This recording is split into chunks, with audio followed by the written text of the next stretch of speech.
Pablo Vera, que tuvo la deferencia de atendernos. Buen día, Pablo, ¿cómo estás? Te saluda Claudia Torres. ¿Qué tal? Buen día, Claudia, ¿cómo estás? Un gusto nuevamente hablar contigo. Igualmente, Pablo, te agradezco este contacto. No, por favor. Te hemos convocado para que nos des tu opinión, tu mirada, nos cuentes cuál es acerca de lo que ocurrió ayer, la represión a la que fueron sometidos los jubilados y varios otros ciudadanos. Me parece que fue un día medio dramático, digamos. Dramático desde lo que pasó, digamos, afuera y lo que pasa adentro en el Congreso, que lamentablemente queda tapado, digamos, por lo que fue los hechos de afuera del Congreso. Con respecto a los hechos de afuera del Congreso, me parece que es una puesta en escena más, lamentablemente, de la ministra de Seguridad, que intenta, digamos, tapar el sol con las manos ante un momento del gobierno que está realmente complicado, que el gobierno a partir de, me parece que de la criptoescándalo viene teniendo dificultades, una negociación acelerada, muy acelerada diría yo, con el Fondo Monetario Internacional, que ahora que a uno le preocupa por el nivel de apuro que tienen, lo cual uno presume de una situación compleja, que en realidad algunas variables indicarían que es así, pero bueno, uno también se preocupa cuando ve este tipo de cosas. Y después, lamentablemente, que parecería que se van cercenando cada vez más derechos que son, digamos, que están consagrados, que tienen toda una historia en la vida institucional argentina que tiene que ver con el derecho a reclamar, con el derecho a manifestarse. Bueno, lo dijo una jueza anoche eso. Sí, el fallo realmente es espectacular. Yo lo acabo de leer hace un ratito a la mañana, me parece notable, la verdad que notable el fallo de la jueza. Pablo, recién mencionabas que el gobierno de Javier Milei está complicado. ¿Nos podés explicar qué es complicado para vos o según vos? Yo creo que en términos estructurales económicos tenés un problema que comienza a haber una ausencia de dólares para sostener un tipo de cambio que a mi juicio está apreciado, digamos, o sea que es barato. A diciembre de este año, según informe del Banco Central, vos tenés 9 meses de déficit en cuenta corriente. Eso en general se termina financiando con endeudamiento o con inversiones. En realidad, a nivel de inversión, cuando vos ves la estadística del 2024 en términos de inversión directa, en la Argentina fue realmente muy bajo, pese a la ley de bases. Entonces vos ahí ya tenés un problema que se va convirtiendo en una terrible dificultad. Para sostener ese tipo de cambio vos necesitas tener el dólar el libre para poder jugar con los dólares financieros para que vayan aplacando la demanda de dólares, cuando eso en general en la historia económica argentina se produce, cuando tenés una apreciación del tipo de cambio. En líneas generales lo que termina pasando es un proceso devaluatorio en general medio descontrolado. Vos fíjate que se manda un DNU sobre un acuerdo que aún no existe. Es algo, la verdad, que es insólito lo que está pasando, porque en realidad todavía no hay acuerdo con el Fondo Monetario. Claro. Y en realidad las políticas de endeudamiento en general son un placebo, ¿no? En general es un placebo porque en realidad vos tenés el problema, lo seguís teniendo, y uno de los problemas del déficit en cuenta corriente es que cada vez vos tenés que pagar más en intereses, porque las deudas finalmente hay que pagarlas. Sí. Postergadamente, ¿no? Y en realidad esto es deuda de deuda. Bueno, entonces yo creo que ahí hay un problema. Después me parece que el criptoescándalo lo que pone en evidencia es que esta supuesta pátina de honestidad que ellos planteaban, por lo menos la mesa chica del gobierno, parecería, digamos, que eso estoy en tela de juicio.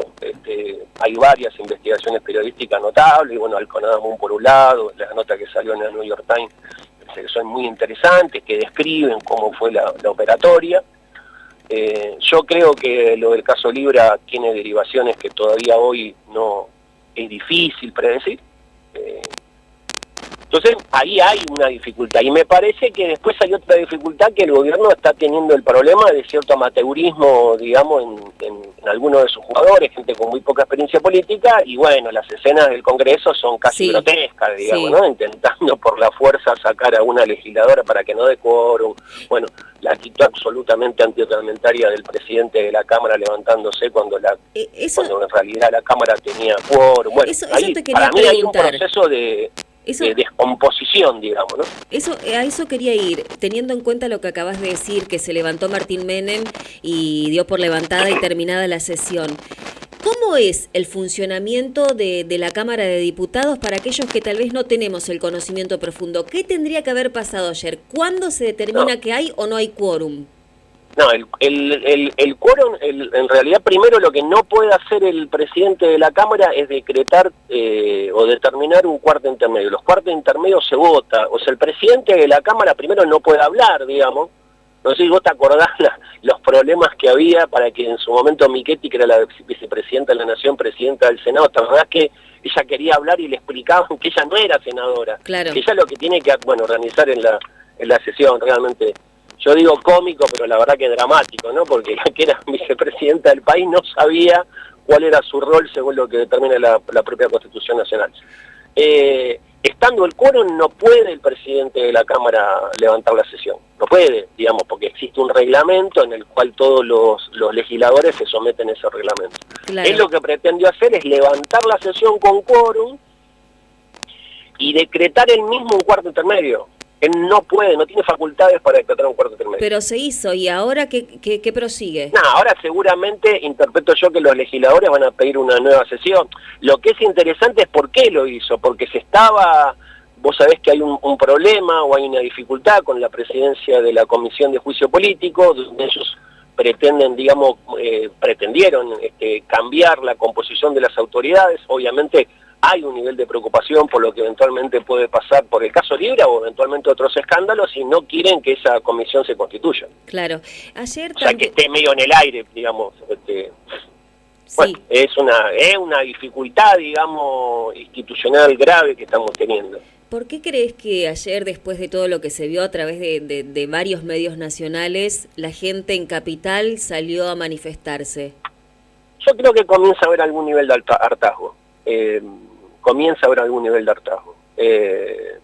A ver, es cierto, digamos, que hay una gran parte de la sociedad, y sería obtuso negarlo, que valora el gobierno la baja en el proceso inflacionario. Después podemos discutir a costo de qué, pero bueno, es otra discusión. Ahora, me parece que hay otra parte que aún probablemente valorando eso, no está de acuerdo. Argentina lleva muchos años de convivencia democrática, digamos, más allá de diferencias, hay muchas cosas que estamos plenamente de acuerdo, que implican lo que en Europa en su momento se llamó un cordón sanitario, digamos, ¿no? Que implica determinadas cosas, estamos todos de acuerdo y no las ponemos a discutir, y me parece que están sintiendo que el gobierno está teniendo actitudes autoritarias que, bueno, que ponen en riesgo esa convivencia democrática. ¿Estás seguro que estamos de acuerdo en cuanto a la vida democrática de nuestro país? Yo creo que en última instancia mayoritariamente sí. Sí tengo esa probablemente sea algún nivel de ingenuidad, pero creo que mayoritariamente sí. Es momento, las sociedades tienen momentos. Cuando yo digo que para mí veo que es un gobierno que está en desintegración, no significa que eso sea mañana. En general las políticas hay que verlas como procesos, no es una cosa lineal. Yo veo un proceso de desintegración. Bueno, vos fíjate lo que es el bloque de La Libertad Avanza, no tiene la misma composición ahora que tenía al comienzo, ¿no? No. Algunos me podrán decir que otros se fueron y otros entraron, pero está bien, pero eso lo que expresa es descomposición, no expresa otra cosa. Bueno, pero digamos, también te podrían plantear de la vereda de enfrente que el peronismo tampoco, que mucha parte del peronismo hoy vota junto a La Libertad Avanza. Sí, claro, por supuesto. Entonces, sí, ¿la descomposición es política o es de un sector de la política? No, yo creo que la política en líneas generales tiene una tremenda dificultad. Desde el punto de vista del peronismo, nosotros nos debemos una profunda autocrítica de por qué no cumplimos las expectativas en nuestro último gobierno. Ahí yo creo que el gobernador está haciendo los máximos esfuerzos para abrir esa discusión. Claro que nos debemos y claro que nosotros tenemos que construir una alternativa a futuro para que la sociedad vuelva a confiar en nosotros. Hoy creo que todavía en eso estamos en deuda con la sociedad. Antes... Sí, perdón, Pablo, seguí. No, por favor, no. No, te quería decir que antes de robarte más tiempo, te quería preguntar cuál es tu mirada acerca del rol que debieran de tomar las centrales sindicales, la CTA, la CGT, en este contexto. Mira, yo el tema lo vengo, de manifestación, yo lo vengo siguiendo porque por por X circunstancia tengo varios amigos que militan en varias agrupaciones de los clubes de fútbol, ¿no? Que participan en lo que se llama la vida partidaria de los clubes. Que no son barra bravas, ¿o sí? No, nada que ver. Yo recién le decía a un amigo que, a ver, los barra bravos están perfectamente individualizados. Sí. Vamos a suponer que vayan, no sé, 10.000, 15.000, 20.000 personas a ver un partido. Vamos a suponer Boca, River, sí, etc. el que fuere. En general, barras son 200, 300 personas. No más que eso, ¿sí? Que están muy individualizados, bueno, porque en general vienen cometiendo una serie de delitos, bueno, una serie de infracciones a la ley, bla, bla, bla, bla, bla. Están muy individualizados. Bueno, de hecho, algunos tienen cierta notoriedad pública, sí, ¿no? Sí. Bueno, yo estaría seguro de hacerte un desafío, de decir si en cualquiera de las fotos que tenemos hoy de la marcha de ayer, hubo alguno de esos. Yo te diría que no los vas a encontrar. ¿Por qué? Porque en realidad esas personas tienen una vida vinculada a determinados negocios ilícitos vinculados a la actividad deportiva, que no les conviene ir a una actividad de ese tipo, básicamente. ¿Por qué? Porque no van a poner en riesgo lo que es, digamos, su negocio criminal. Ahora, lo que sí hay, que a mí me preocupa que muchos de tus colegas no lo conozcas, los clubes tienen vida partidaria, o sea, hay vida social y bienvenido sea, ¿no? Sí, que hay gente que sí. se organice. Bueno, en eso yo lo vengo viendo de toda la semana, en alguna de esas agrupaciones que son internas de los clubes, realmente cayó indignación el hecho, porque todo el mundo, hay muchos que se olvidan cómo empieza esto. Esto empieza a partir de la represión a un hincha que es jubilado, la marcha pasada, hincha de Chacarita. Sí. En realidad la anterior, digamos, ¿no? La última marcha los hinchas de Chacarita fueron. Y a partir de ahí se dio un proceso de organización, hay una especie de coordinadora que nuclea a estas agrupaciones, bueno, y que se van organizando. Entonces no vas a encontrar, digo, más allá que efectivamente en el listado de los detenidos no hay ninguna de las hinchas caracterizados, los barra brava, sí. No los vas a ver porque no les interesa. La propia justicia lo dijo anoche, que no había barra bravas detenidos. Pero aparte, digo, efectivamente el fallo realmente, como te decía, es muy bueno, pero aparte de eso, independientemente de la justicia, por una cuestión muy lógica no van a ir, no les interesa y no van a poner en riesgo su propio negocio vinculado a actividades ilícitas. Nos fuimos de tema y tenemos que cerrar, y me interesa saber cuál es tu opinión acerca de las centrales sindicales. ¿Tendrían que ponerse al frente de la pelea o las bases tendrían que retomar aquella vieja frase que dice con los dirigentes a la cabeza o con la cabeza de los dirigentes? Mira, yo en general trato de ser bastante respetuoso de las organizaciones sindicales porque las primeras manifestaciones, los primeros amparos contra la ley de bases, y las primeras, digamos, actitudes que tuvo el gobierno fue la CGT y la CTA. Sí. Que estoy situando febrero, marzo. Entonces yo trato de ser respetuoso, respeto los tiempos que tiene cada uno. Algunos nos pueden gustar, otros no nos pueden gustar, pero yo soy en general muy respetuoso de la vida de las organizaciones, todas, en este caso las organizaciones sindicales. Después, probablemente los ritmos, o algunos de sus propios dirigentes me pueden gustar mucho, poco o nada, pero yo creo que son los propios afiliados de los sindicatos los que tienen que determinar quiénes son o quiénes no son sus dirigentes. No me gusta eso de opinar de afuera, porque en general tampoco opino sobre las cámaras empresariales, ¿no? Sí.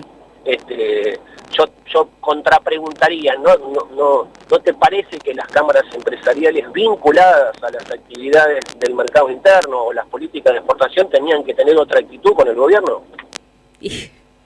Y yo creo que es una pregunta muy acertada en ese caso. ¿No? Deberían tener otra actitud, digamos, cámaras empresariales, que a mí me preocupa su silencio, cuando en realidad la política que está llevando el gobierno está destruyendo capital. Y la destrucción de capital es un fenómeno, que es muy complejo después de resolverlo, porque no es que se está deteriorando maquinaria, sino que hay destrucción de capital, que es un fenómeno que en realidad la economía lo ves en una guerra, lo ves en un desastre natural o en política de este tipo. Entonces trato de no opinar sobre eso, entonces tampoco soy respetuoso de la vida tanto de la organización empresarial como la sindical. Pablo, te agradezco muchísimo estos minutos de tu tiempo y además que hayas accedido a charlar con nosotros así de un momento a otro. Siempre es un gusto, así que como te dije, creo que la primera oportunidad a tu disposición. Bueno, muchas gracias. Igualmente, hasta luego. Pablo Vera, subsecretario de Asuntos Políticos de la provincia de Buenos Aires. Y se nos fue la mañana. Hemos llegado al final de la